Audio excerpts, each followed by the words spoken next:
Welcome back to the channel, guys. As you can see, we got the obliterated Hellcat back from paint. And needless to say, it actually came out pretty amazing. So we got it back. We also got some parts in. We also got the bumper, everything painted. So I'm gonna go with you and over it and show you exactly what we've got done, what we need to do so that we can get this thing started. So hang tight. And I'll go over all of the awesome options and all of the parts we've got to put together on this thing to make it whole again. So here we go. First and foremost, we got the front end done. As we can see, we got our new hood on and painted. I went ahead and put the bezels in it because those were pretty simple and figured it would be kind of boring to film that.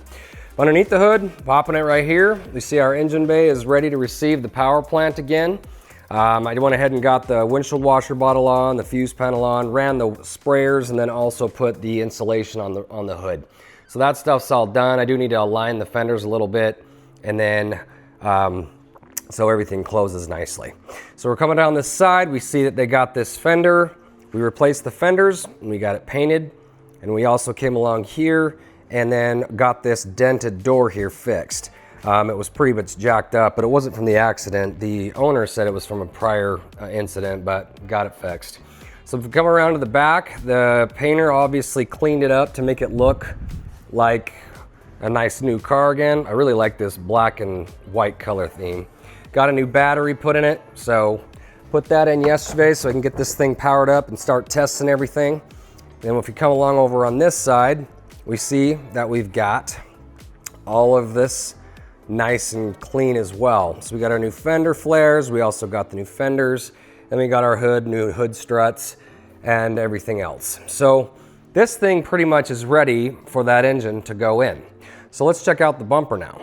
Got the bumper here on a stand. As you can see, we've already got the grills put in it. We have our radiator support here, and then we also have our bumper or metal protector, whatever the heck you want to call it, there to put onto the frame. Bumper came out super nice and super clean. This whole entire assembly looks really nice. If we come over here to the car, we can see that our frame rails are also straight and everything's been welded in nice. Everything's been painted. And then we're ready to put our brake system in. Once we get that engine in, we need as much room as possible so that we don't have to have any issues and conflicts on getting that installed, because there's quite a bit. Coming up close here, we can see the radiators and how bad this accident was. Like all three of these things got obliterated. So this is the AC condenser. This is the cooler for the, this is the primary, and then there's a secondary intercooler cooler, and that's the transmission cooler as well, and that's just the radiator. So all three of those got obliterated. And then obviously here's our oil cooler that also got obliterated. So if we're coming over here, I was actually checking this out, and the customer, I noticed I was looking inside these cats, and if you can look inside there, those suckers are melted, completely destroyed. And mind you, this thing only has about 34,000 miles on it. So yeah, some pretty hard driving, but I can't believe those things already melted and failed at this point. Looking here on the engine, we still got to put the supercharger back together, but I got to wait for that relief valve to come in because that was missing when I got it from the customer. Then I got to replace the pulleys, put the new water pump in it, and put this entire drive assembly along with the new alternator on there. So everything is just pretty much put together, because it's an absolute bear to put that alternator in there because the frame rail sits about right here. So it's hard to get into these bolts. So having it completely installed before you put it in the car is definitely the easier route to go. So that's the route we're gonna go. So we left this whole entire thing together. It was the easiest thing to do is to take the transmission and engine out at the same time versus disassembling it, because you got to do things with torque converters, etc., and that can just be more work than we need to have. So we'll be slapping this thing in here and getting that thing completely back to where it needs to be and getting it assembled. So what we got here is we got our new radiator, and then if we look down here in this box, we've got our new radiator fan. Now, if you've ever rebuilt a Hellcat, they are incredibly expensive. The radiator fan is like somewhere around $800 to $900 depending on where you get it, and then same with the radiator. Those are super expensive. Not to mention the coolers that I mentioned to you. I called Dodge, and the actual AC condenser is $750 just for the AC condenser. So every single part on these Hellcats are ridiculously expensive because they're oversized just to compensate for the cooling and everything so that the car doesn't overheat and basically have any failures. So we've got the cooling system in. Now we've just got to get the engine in and then put all of our supports together. There's a little bit of wiring I gotta do just because some of the harnesses were damaged during the accident, but we're going to get all of these things put together and put in this car here shortly to make this thing whole again. It's been quite a journey and probably the hardest car I've ever worked on as far as trying to get everything right and making sure it's done correctly so that it drives well again. But we're gonna get that accomplished. Having the glass guy come in as well, we're going to be replacing this windshield, obviously. Funny fact, this entire hole here, that's from his head. He actually didn't wear his seatbelt when he got into this collision and basically broke that windshield out where it is right now. So I asked him if he was okay, but he said he was fine and he's recovered from it. But I can't imagine smacking your head that hard into the windshield and causing that size of a hole. As seen in the last video, we actually got the interior completely done, so that was quite a feat. We actually got that all done before we sent it to paint. There are some parts and stuff that are still sitting on here, but those are just miscellaneous parts and also some of the supercharger bolts. But we got the seats put back in, we got the new seat belts put in.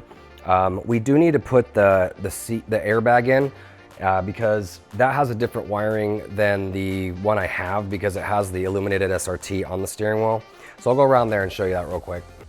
Here on the driver's side, you can see that the steering wheel basically has the two airbag harnesses and then this other harness, which is basically for the horn and also for the illumination of the SRT. Now I do have an SRT airbag, but the plug is different. So I've got to figure out how to modify that or basically try to find another airbag. But the rest of the interior came out super nice. Airbags are all intact, we're all good to go. Need to do some code clearing, obviously, once we get this thing all put together so it doesn't have all these lights on anymore. On the back seat, I'm probably gonna have to clean it up a little bit because it is dirty from all of the parts that I did lay in there. And then we got our rearview mirror to put up when the windshield's replaced. So, nice little detail and cleanup once it's all finished. And then I have to go pick up the wheels on this thing because that's just a spare so I could get it to work because the one he gave me that was on it has a pop tire and that's not easy to move the car around. And that's not even the right one. That's a normal Hellcat wheel. It's not a wide body. So we need the wide bodies just like this. I did find 2 of them. So I've got to go pick those up here shortly today. And then I'll have all 4 wheels matching. Then I got to get new tires for the tires that are compromised. Here's our new oil cooler. We've got our ABS unit. And then over here, we've got our serpentine belts to put inside the car. Got a lot of garbage and stuff, wrappers and whatnot, and there's just little miscellaneous things like the little plastics that we've got to put in. I got to put all the brake lines back in, purge the ABS system and program it because the one that was in it got destroyed with the accident too. It got broken. And then I do have to find some more pulleys that were broken in the accident. So we've got a pretty wide array of parts to put on the engine before we install it. And then once it's installed, we can start getting this thing all put back together. And hopefully it doesn't take too long. It'll definitely need an alignment and all the little fine trimmings in that regard, and as well as getting the ABS purged and getting the AC charged as well. So we're going to have quite a bit of work ahead of us this coming week, but I'm a optimist, and I think we'll get it done. On these headlights here, I got them off of the donor car, but these are just a police package style. So these are in really good shape. Only problem is that they have the halogen bulbs. They don't have the HID. So on the HID ones, you come over here and they have a ballast that mounts here and then the wiring goes inside. Everything plugs in with just a single plug. So I'm going to have to convert these from halogen to HID, which I'll have to order all of the guts that go with that. So hopefully I can find the right components that'll go inside that. That way I can get both headlights to work like it's supposed to, because on these cars, they actually have different modules and whatnot inside that fuse box to actually power up HID headlights. Looking inside the transmission tunnels, you can see I'm gonna have to reattach the drive line up there. We're gonna have to get the exhaust put back onto the X pipe there. and that way we can get it all buttoned back up. But taking that Driveline off was quite hard. It was kind of stuck on there and we had to pull it off. So we're going to have to reattach every single thing that's underneath there as well.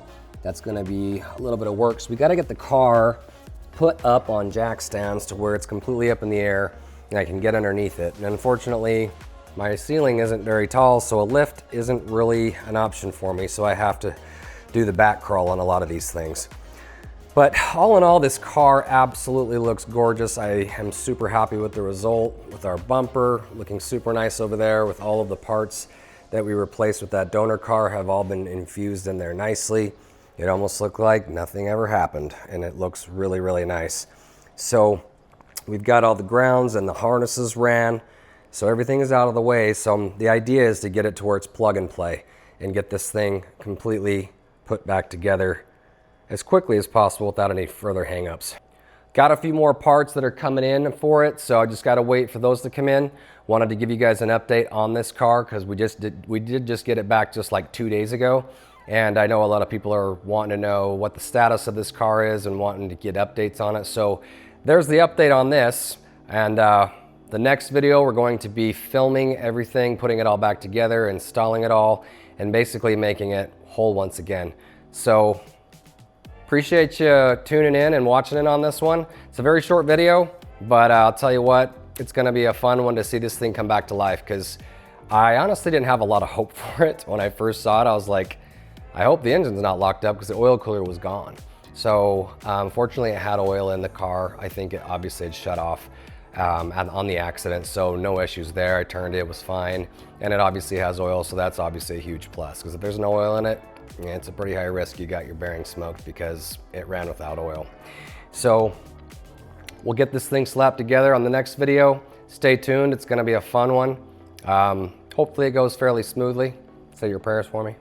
And we'll get this thing knocked out. So see you next time. Thanks for tuning in, and don't forget to subscribe and like what you see. See you then.